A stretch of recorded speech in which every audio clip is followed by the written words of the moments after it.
Hello everyone, and welcome back to the Fluctus Channel. The movement of a US president begins as a massive logistics operation before it becomes a public event. A presidential motorcade is not just a line of expensive black vehicles crossing a city. It is a layered transport system built around protection, speed, communications, medical support, and immediate escape. For an inauguration, agencies rehearse the route before the ceremony. Military personnel, police, parade coordinators, drivers, and security teams test timing around barricades, reviewing stands, intersections, and crowd control points. Every turn must be understood before the president enters the vehicle, because the convoy cannot improvise like ordinary traffic. The route also has to connect with aircraft landings, ceremonies, speeches, and departures, so one delay can ripple across the entire day. At the 58th presidential inauguration, the motorcade moved through Washington as part of a national event involving troops, police escorts, parade units, bands, and thousands of spectators. The presidential vehicle is only one piece of the formation. Ahead of it, route cars and police motorcycles help clear the path. Around it, protective vehicles create a moving barrier. Behind it, staff vans, communications teams, medical elements, and press vehicles keep the mission connected. The convoy is designed so that if one part slows, another part can still protect the president and keep the route moving.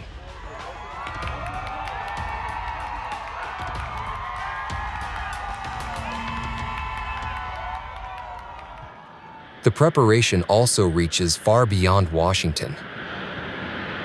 When Secret Service equipment arrived in Sigonella ahead of the 2017 G7 summit, the process made clear that presidential protection travels as cargo before it travels as a convoy.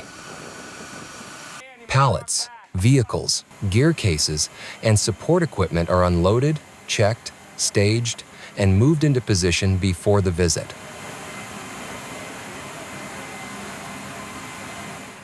Aircraft ramps become temporary logistics hubs. Ground crews guide vehicles down ramps. Vehicles must be checked after flight, fueled, positioned, and fitted into local roads and security plans. Nothing useful can be missing, because a presidential visit abroad may depend on equipment shipped thousands of miles in advance. Once the president arrives, the choreography tightens. During a POTUS arrival at the 148th Fighter Wing in Duluth, Minnesota, Air Force One becomes the center of a controlled security zone. The aircraft parks where ground vehicles can reach it quickly. Personnel hold positions. Security watches the ramp. The stairs are aligned, the motorcade waits, and the transfer from aircraft to vehicle happens inside a narrow window. The public may see a wave, a handshake, or a short walk across the ramp.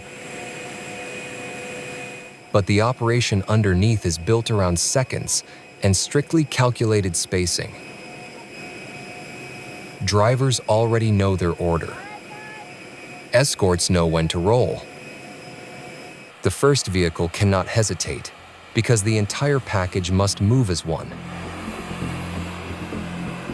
The convoy also carries specialized drivers trained to hold formation under pressure, because every brake, lane change, and acceleration must protect the vehicle beside it.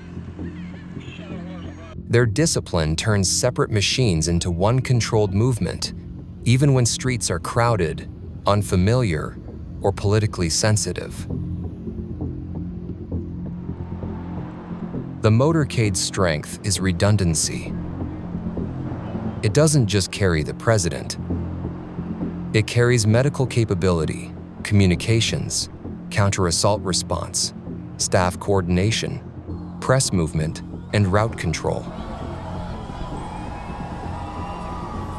Some vehicles are meant to be visible, while others support the convoy quietly. The purpose is not to look impressive. It is to make sure the president can keep moving, keep communicating, and remain protected through crowds, traffic, ceremonies, and unexpected delays. In a parade setting, that balance becomes even harder because ceremonial speed is slow, crowds are close, and security teams must protect the president without breaking the public rhythm of the event. That is why presidential convoy logistics begin long before the doors close on the limousine. Parade rehearsal fixes the public route. Equipment offload builds the protective infrastructure. Airfield arrival connects aviation with ground transport. The motorcade then ties everything together as a rolling command and protection package. In its simplest form, it is transportation. In reality, it is a mobile security operation moving through a city at the exact moment when the world is watching.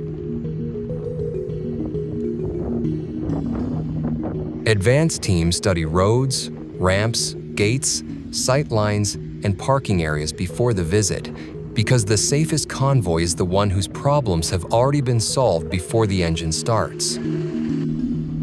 Inside that larger movement, presidential aides form a smaller but equally important layer.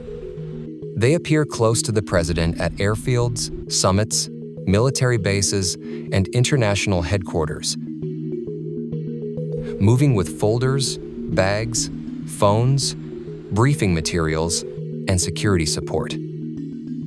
Their work is less dramatic than the motorcade, but it keeps the presidency functioning while the president is in motion. A leader stepping from Marine One or entering a summit building still needs schedules, talking points, communications, and immediate access to national security channels. Military aides are especially visible during formal movements. At Langley Air Force Base, an aide moves into Marine One as President Trump arrives, showing how support personnel remain integrated with the aircraft and ground team.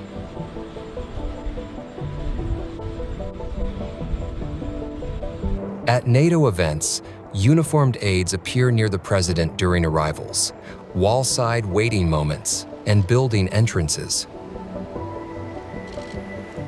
Because these aides are not ordinary staffers. They represent the armed services and help connect the president to military command responsibilities wherever he travels. A summit arrival may look like a diplomatic greeting, yet the aides nearby are already thinking about timing, access, communications, and the next movement. One of the most recognized symbols of that responsibility is the military aide's emergency satchel, often called the nuclear football. It is not a launch button, and it is not a weapon by itself. It is a secure communications and decision support package that allows the president to consult options and communicate lawful orders if the worst national emergency occurs. Its presence near presidents during travel explains why the convoy is more than a road movement. It keeps the commander-in-chief connected to the nuclear command and control system even outside the White House. I see message transmitted, release. That system depends on speed, authentication, and continuity, but it also depends on people. Aides must stay close enough to support the president, yet disciplined enough not to disrupt the security bubble. They move into helicopters, aircraft, motorcades, summit halls, and staging areas, with the quiet rhythm of people who cannot afford confusion under heavy pressure. While cameras follow the president, the aides protect the invisible machinery of decision-making. So, the presidential convoy carries two missions at once. One moves a person safely from one point to another. The other keeps the authority of the presidency available at every stop along the route. Their presence turns movement into continuity, keeping the office active between aircraft, vehicles, meeting rooms, and secure communications posts. The heaviest responsibility carried by any U.S. president is the constitutional role of commander-in-chief, especially when nuclear forces are involved. The U.S. military uses many missile types. Air-to-air missiles fight aircraft. Surface-to-air missiles defend ground or naval targets. Air-to-surface missiles strike from aircraft. Cruise missiles fly through the atmosphere along programmed routes. Ballistic missiles rise high, then descend at extreme speed. An intercontinental ballistic missile, or ICBM, is the longest-range version, built to travel across continents before delivering its payload toward a target area. America's ICBM story grew from the Cold War, when the United States and the Soviet Union built nuclear deterrent forces meant to prevent direct nuclear war by making any attack unbearably costly. The Minuteman family became central because it could remain on alert, launch rapidly if ordered, and reach intercontinental range.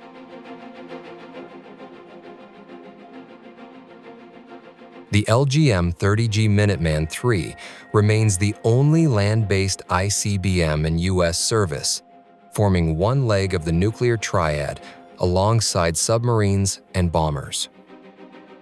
Life inside a missile alert facility is intentionally disciplined and repetitive. Crews live and work around isolated sites, security gates, underground launch control centers, communications equipment, checklists, and constant monitoring. Above ground, support personnel maintain the facility, patrol the area, and protect access points. Below ground, missile combat crews remain ready in hardened spaces designed to keep functioning during a crisis. The atmosphere is procedural because the mission is built around deterrence. The missile force must be safe, secure, reliable, and ready without ever becoming careless. 4, 3, 2, 1, mark. Operational test launches from Vandenberg give the clearest public expression of that discipline. In May 21, 2025, an unarmed Minuteman III launched from Vandenberg Air Force Base at 12:01 a.m. Pacific Time during operational test. They validate the weapon system, exercise crews, collect data, and demonstrate that the deterrent remains effective. The missile rises from the coast, then travels over the Pacific Test Range. The president's responsibility sits above this enormous system. He does not personally operate a missile, turn keys in a silo, or perform the technical work of a launch crew. His role is decision authority under constitutional command, supported by military advisors, legal standards, secure communications, and the command and control network. If a nuclear crisis ever reached that level, the system would transmit lawful orders and authenticate them. But every visible piece of presidential movement, from the motorcade to the aide satchel, helps preserve that continuity. This is the hidden reason the presidential convoy is so extreme. It is not only built to move a leader through traffic, it moves the office that commands American military power. It links aircraft ramps, armored vehicles, aides, communications teams, medical support, and national command authority into one traveling system. From inaugural streets to foreign summits, from Marine One to Air Force One, and from the motorcade to the missile alert facility, the structure exists to make sure the president can be protected, informed, connected, and able to perform his most important duties everywhere and at all times.